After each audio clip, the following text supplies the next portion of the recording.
Patuloy namang minomonitor ang level ng tubig sa mga ilog sa Cagayan. Ito'y kahit pa nabawasan na ang nakabukas na gate sa Magat Dam. Si Joy Javier ng BIA sa Balitang Pambansa. Patuloy ang ginagawang pagmomonitor ng lokal na pamahalaan ng Tugigaraw sa level ng tubig sa Ilog Cagayan.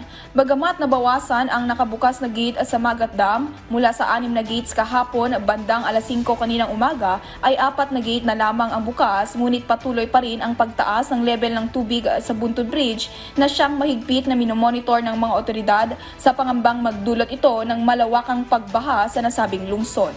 Ayon kay Edwin Viernes, head ng NIA Mariis Dam and Reservoir Division, sa PIDRA meeting kahapon, ilang oras ang aabutin bago maabot ng tubig na pinakawalan sa Magat ang Ilog Cagayan. Tinitingnan din ng kanilang opisina ang posibilidad na magsara ng gates depende sa pasok ng tubig sa Magat Dam. Manggagaling sa Magat Dam, yung release namin, aabot siya ng 7 to 21 hours bago dumating po ng Buntod Bridge. Pinabulaanan naman ni DSWD Regional Director Lucia Suyualan ang balitang kumakalat na wala na umanong sapat na supply ang DSWD na family food packs para maipamahagi sa mga residenteng naapektuhan ng mga nagdaang bagyo.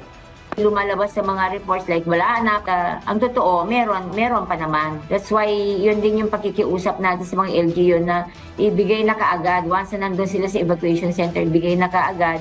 Samantala, upang masiguro ang kaligtasan ng mga residente sa Tuguegarao City, tuloy-tuloy ang ginagawang preemptive evacuation sa mga bahaing lugar.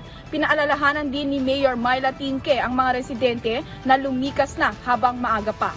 Mula sa PIA Region 2, Mary Joy Javier, Balitang Pambansa.